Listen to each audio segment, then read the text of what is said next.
देखो हम एक तुमको कथा सुनाते हैं। एक चित्रकेतु नाम के राजा, भागवत में कथा आती है। चित्रकेतु नाम के राजा थे, उनकी बहुत सी रानियां थी और एक भी पुत्र नहीं थे। तो वो बहुत उदास रहते थे। तो देवर्षि नारद जी और अंगिरा जी, भागवत की कथा है, देवर्षि नारद जी अंगिरा जी गए, उनको समझाने ही गए थे कि तुम धर्मात्मा राजा हो, उदास मत हो पुत्र के लिए। तो उन्होंने जाकर के जब समझाने की कोशिश की तो उन्होंने कहा हमको इस समय ज्ञान नहीं, हमें पुत्र चाहिए। यदि हम पर कृपा करने आए हो तो हमें पुत्र दो। तो उनका पुत्र तो सुख तो तुम्हारे भाग्य में है नहीं, पर तुम हठ कर रहे हो तो मैं तुम्हें पुत्र देता हूं, पर हर्ष और शोक दोनों की प्राप्ति होगी। अब वो ये नहीं समझ पाए कि हर्ष और शोक दोनों की प्राप्ति होगी, पुत्र देता हूं, इस बात पर उनकी बुद्धि टिक गई। बड़ी रानी कृतद्युति नाम था, उनके पुत्र हुआ।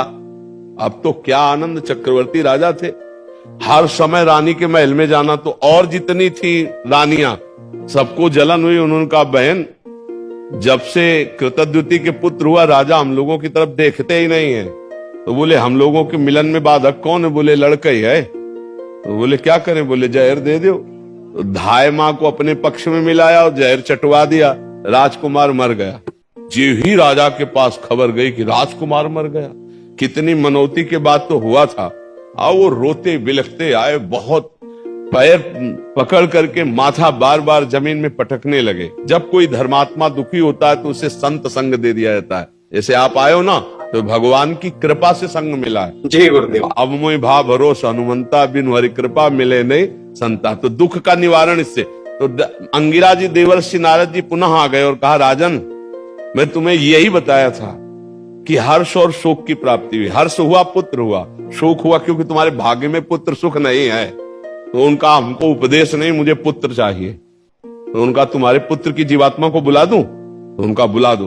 तो अब देवर्षि नारद जी तो सिद्ध आकर्षण किया, तो यमपुरी से जो था वो आ गया जीवात्मा और आकाश में विराजमान है। देवर्षि नारद जी देख रहे, कहा देखो बच्चा, तुम्हारे पिताजी कितना रो रहे हैं, तुम इस शरीर में आ जाओ, हम आदेश करते। तो उनका देवर्षि नारद जी, ये केवल अपने स्वार्थ के लिए रो रहा है। ये कई बार हमारा बेटा बन चुका है, कई बार पत्नी बन चुका है।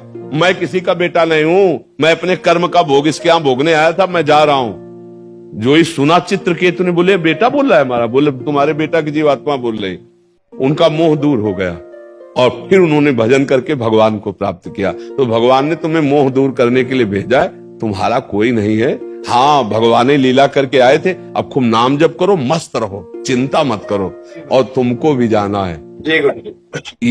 ये बात जान लो कि तुमको भी जाना। तो जाने की तैयारी, जो चले गए उनके विषय में क्या खो, उनकी तो ट्रेन छूट गई, तुम्हारी न छूट जाए, इसलिए तुम पहले अपनी बेग भर लो।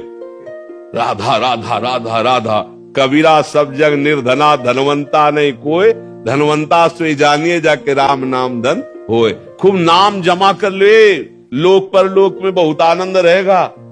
परम धन राधा नाम आधार, राधा राधा राधा, जहां जाओगे चकाचक आनंद रहेगा। अब यही का बैंक बैलेंस किया। ये देश ऐसा है कि कपड़ा तक उतरा लिए जाते हैं, मतलब शरीर कपड़ा है ना आत्मा का, ये भी आग लगा दिया जाता है। अब केवल जीवात्मा अपने कर्म को लेके जाता है। कर्म हमारे हमको बहुत दुख देंगे, देख लो।